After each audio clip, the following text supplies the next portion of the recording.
대로 하갈, 나를 살피시는 하나님을 만나다라는 주제로 같이 이야기하는데요.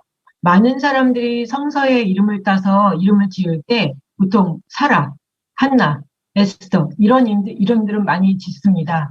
그런데 여러분 가운데 하갈을 딸의 이름으로 지어준 사람을 보았습니까? 아니면 뭐 하갈이다 이렇게 이 사람이 하갈이다 이렇게 하는 이야기를 별로 많이 듣지 못하셨을 것 같습니다. 왜 그럴까요? 이거는 하갈에 대한 편견이 있기 때문입니다. 하지만 오늘 그 성서 이야기를 살펴보면 하나님의 사자가 하갈을 찾아가 만났고 하갈은 하나님으로부터 셀 수 없이 많은 자손을 약속받았습니다. 그뿐만 아니라 창세기 21장 20절에 보면 하나님은 광야에서 좌절하여서 울부짖는 하갈을 다시 찾아와서 그녀와 그녀의 아들 이스마엘을 지켜주시고 이스마엘과 함께 하셨다 합니다. 하갈은 하나님의 은혜와 도움으로 광야에서 이스라엘을 한 민족의 어머니로 키워냈습니다. 우리가 일반적으로 가지고 있는 그 하갈에 대한 편견과 성서는 다른 이야기를 하고 있습니다. 오늘은 하갈이 만난 하나님은 나를 살피시는 하나님입니다. 하갈 이야기를 통해서 저와 여러분을 살뜰히 살피시고 보살피시는 그 하나님을 만나는 시간이 되기를 원합니다. 하갈은 이집트 여인이고 사라의 종이었습니다. 그리고 하갈이란 이름의 그 의미는 부망하다라는 뜻입니다. 그 당시 종은 주인의 재산으로 여겨졌습니다. 하갈의 주인 사라는 10년간이나 아이를 기다렸지만 아이를 갖지 못해서 아주 힘들어했습니다. 그러던 어느 날 사라는 하갈을 불러서 사라의 남편 아브라함과 동침하라 그렇게 명했습니다. 사라는 아이를 갖지 못하게 되자 하갈을 대리모로 이용해서 자녀를 갖고자 한 것입니다. 그 당시 고대 근동에서는 결혼한 여인이 아이를 낳지 못할 경우에 부인은 남편에게 자신의 여종을 줄 수 있었고 여주인의 그 몸종이 여주인 무릎에서 아이를 낳게 되면 그 몸종에게서 난 아이는 여주인의 아이로 간주되는 관습이 있었습니다.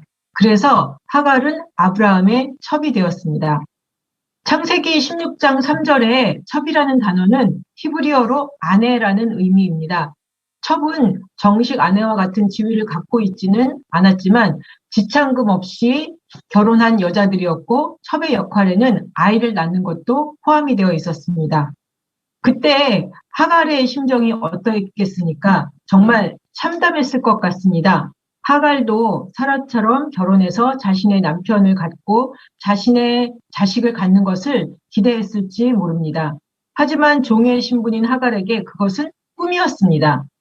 여종인 하갈에게는 삶에 대한 선택권이 없었고 자신의 의사와 상관없이 아이를 갖지 못한 사라에 의해서 아브라함의 아내가 된 것입니다. 그런데 놀랍게도 하갈은 아브라함과 동침을 하자마자 곧바로 임신이 되었습니다. 사라가 그토록 오랫동안 자녀를 갈구했지만 이루어지지 못했던 일이 하갈에게는 전혀 어려운 일이 아니었습니다. 하갈은 아마 생각했을 것입니다. 도대체 나는 이렇게 쉽게 임신이 되는데 왜 사라는 임신이 안 되는 걸까? 주인이라고 모든 걸 다 원하는 대로 할 수 있는 것은 아니구나. 사라가 그토록 소원했던 아이를 수월하게 가진 하갈은 자신과 여주인을 비교하면서 자기의 생각을 갖기 시작합니다. 자의식을 갖게 된 거죠. 하갈은 생명을 잉태하고 태동을 느끼면서 아주 대담해졌습니다. 고대 사회에서 여성이 신분과 영예를 얻는 길은 결혼과 자녀를 통해서만 가능했습니다. 하갈은 종이었지만 아이를 임신했고 사라는 여주인이었으나 임신하지 못했습니다. 여성이 아이를 잉태한 것은 남편의 대를 이을 수 있는 자녀 생산과 직결되고 이는 그 시대에 여성이 권력을 가질 수 있는 유일한 기회가 되었습니다. 하갈은 자신이 잉태하면서 그 힘을 발견한 것입니다. 이제 아이를 가진 하갈은 자신을 사라의 여종이 아닌 한 아이의 어머니로서 인지하고 힘을 느끼고 아이를 갖지 못한 사라를 멸시합니다. 사라는 하갈을 대리모로 세워서 자식을 갖고 자신의 권력을 유지하려고 했지만 자신이 낳은 아이가 아니게 결국 실패하게 됩니다.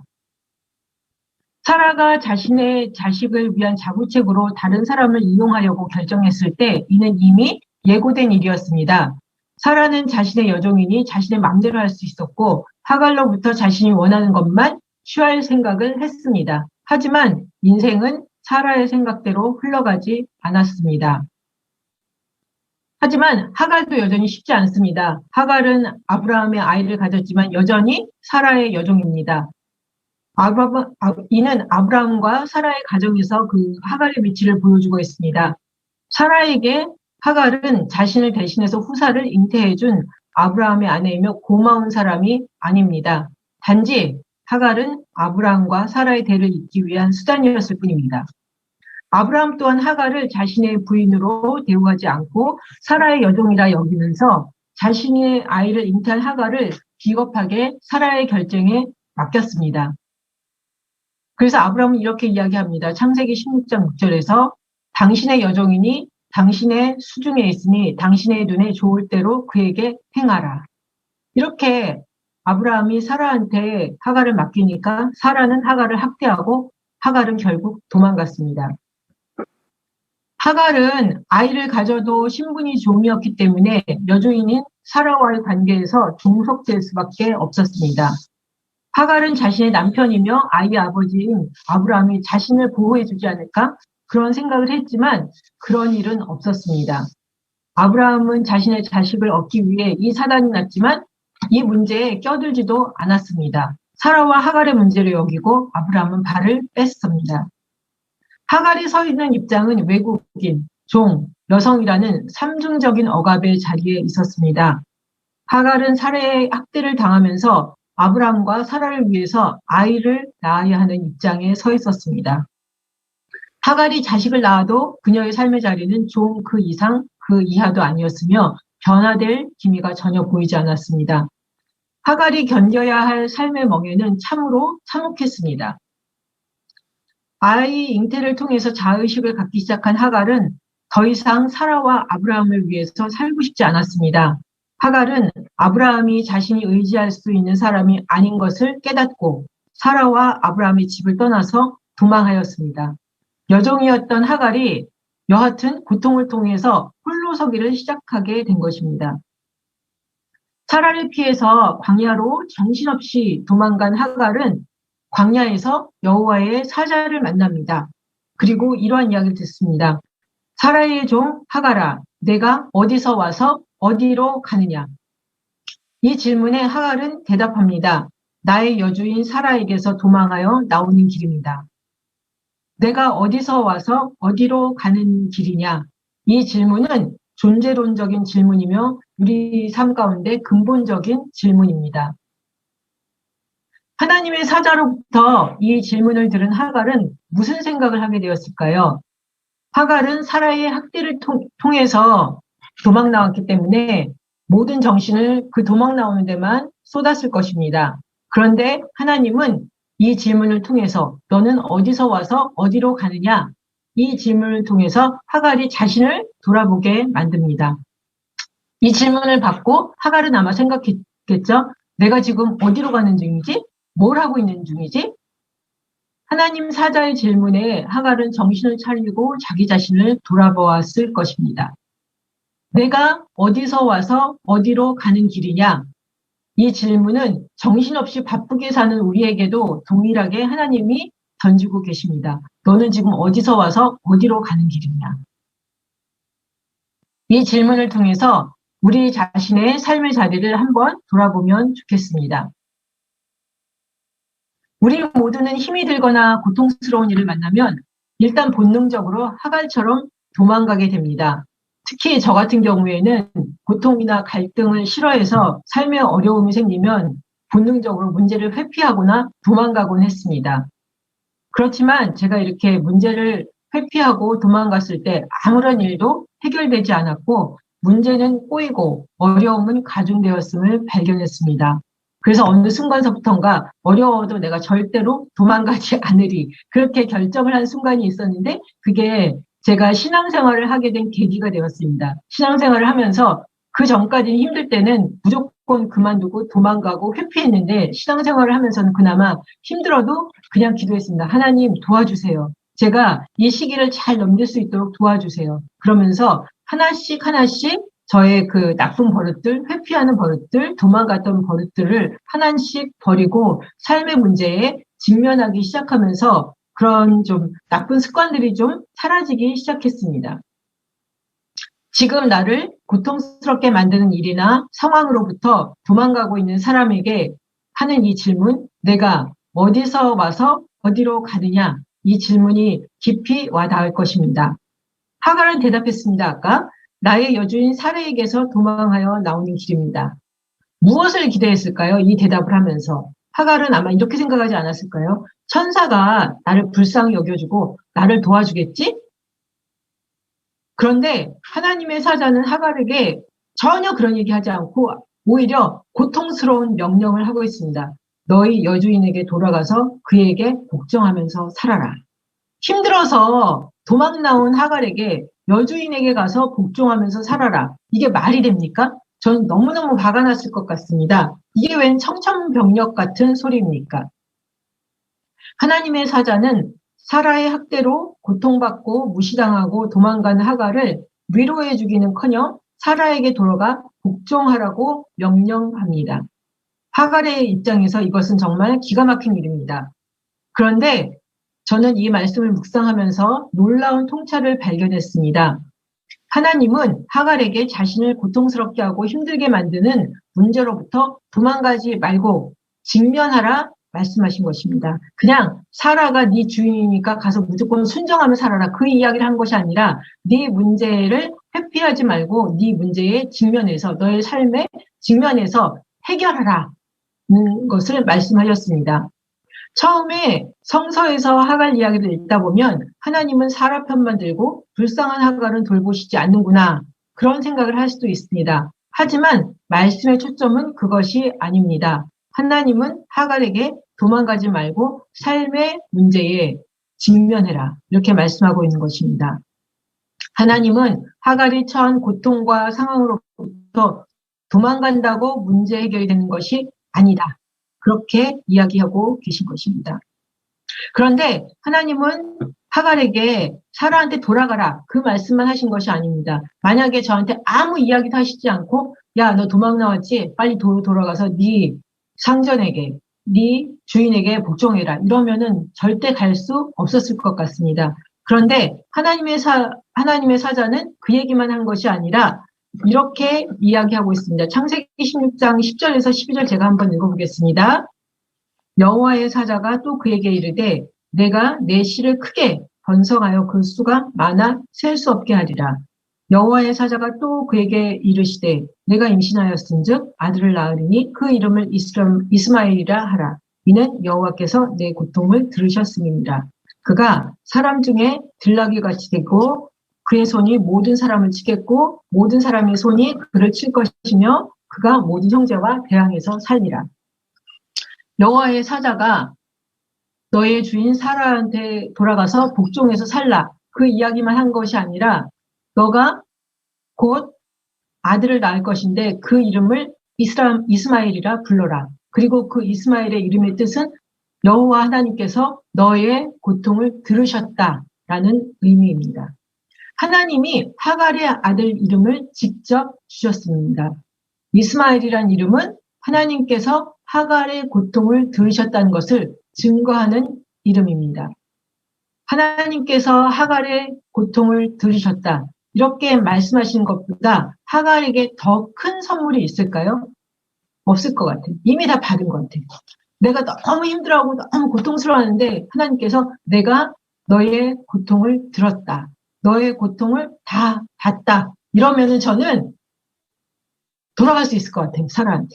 그리고 하갈이 광야에서 헤매면 광야에서는 죽을 수밖에 없습니다. 그런데 문제에 직면하고 사라한테 돌아가라. 하지만 내가 너의 고통을 들었고 내가 너의 아들의 이름도 이렇게 지어준다. 내가 너와 함께 할 것이다. 너는 살 수 있다. 라고 말씀하신 것입니다. 그뿐 아닙니다. 하갈의 자손이 번성해서 그 수가 많아 셀 수 없을 것이라는 약속도 줍니다. 사라와 아브라함을 위한 자손이 아니라 하갈의 자손에 대한 약속입니다. 하갈은 하나님으로부터 이스마엘에 대한 수태고지를 직접 받았습니다. 하갈은 하나님을 만나서 문제 해결의 실마리를 찾았고 자신의 자손을 약속받고 위로받았습니다. 하갈은 인간적으로 보면 여전히 사라의 여종일지 모릅니다. 하지만 하갈은 더 이상 사라와 아브라함을 위해서 아이를 낳기 위해 사는 것이 아닙니다. 하갈은 자기 자신의 삶을 사는 것입니다. 이제 하갈은 하나님을 만남으로 자신의 고통에 직면한 힘을 얻고 사라에게 돌아갔습니다. 그래서 하갈은 여호와의 사자를 만난 술길에 있는 그 샘을 부엘라 헤로이라는 뜻은 나를 살피시는 살아계신 이의 우물이다 라는 뜻입니다. 그래서 하갈이 하나님을 만난 다음에 하나님에 대해 고백을 합니다. 하나님은 누구를 살피신 하나님이다? 나를 살피시는 하나님이시다. 하갈 이야기를 통해서 우리는 첫 번째, 하나님은 나를 살피시는 하나님이구나 라는 것을 발견할 수 있습니다. 힘들 때는 우리는 그런 생각이 듭니다. 하나님은 나한테 관심도 없나 봐. 하나님은 나를 돌보시지 않나 봐. 하나님은 나를 살피시지도 않나 봐.